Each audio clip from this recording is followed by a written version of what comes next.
पुण्यातील काँग्रेस भवन समोर भारतीय जनता पक्षाने मोठ्या प्रमाणामध्ये आंदोलन केलं जाते। आपण पाहतोय हे सगळे कार्यकर्ते आक्रमक झालेले आहेत आणि आक्रमक पवित्रा घेत या सगळ्या कार्यकर्त्यांनी आंदोलन केलं जाते।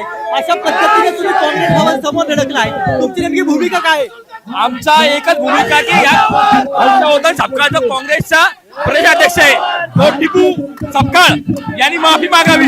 शिवरायांचा जो अपमान आहे तो भारतीय जनता पार्टी भारतीय जनता मोर्चा सहन करणार नाही आणि काँग्रेसला आणि या सपकाळला कशा तसे उत्तर दिले जाईल आणि हर्षवर्धन सपकाळला जाहीर दिसेल। पण त्यांच्याकडून एप्स्टीन फाईलचं दाखवलं जात आहे, भगतसिंग कोश्यारी फोटो जे आहेत ते दाखवले जात आहे, भगतसिंग कोश्यारी फोटो दाखवले जात आहेत। त्यांनी केलेला आता हा मुद्दा आहे छत्रपती शिवाजी महाराजांच्या अपमानाचा जो काँग्रेसच्या प्रदेशाध्यक्षांनी केलाय आणि याचा विरोध करण्यासाठी बघतो म्हणून आम्ही या ठिकाणी आलोय। अच्छा, आपण पाहतोय सगळे कार्यकर्ते आक्रमक झालेले आहेत, आक्रमक पवित्रा सगळ्या कार्यकर्त्यांनी घेतलेला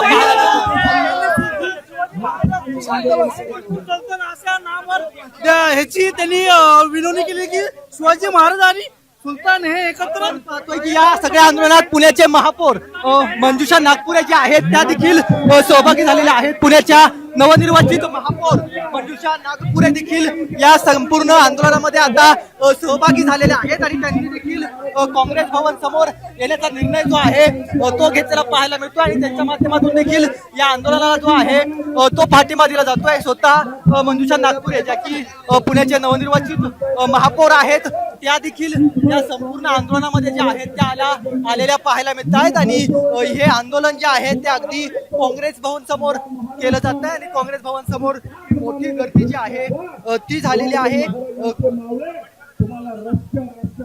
स्वतः या सगळ्या आंदोलनामध्ये सहभाग घेण्यासाठी पुण्याच्या महापौर ज्या आहेत त्या देखील आलेल्या आपल्याला पाहायला मिळतात आणि संपूर्ण छावणीचं स्वरूप जे आहे पोलिसी छावणीचं स्वरूप जे आहे ते या ठिकाणी पाहायला मिळत आहे।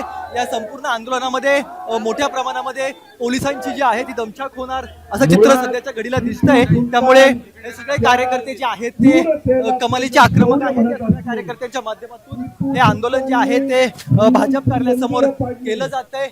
भाजपच्या कार्यालयासमोर आक्रमक पवित्रा जो आहे तो यांच्याकडून घेतलेला पाहायला मिळतोय आणि त्यामुळे हे सगळे कार्यकर्ते आक्रमक भूमिका घेत या ठिकाणी पोहोचले।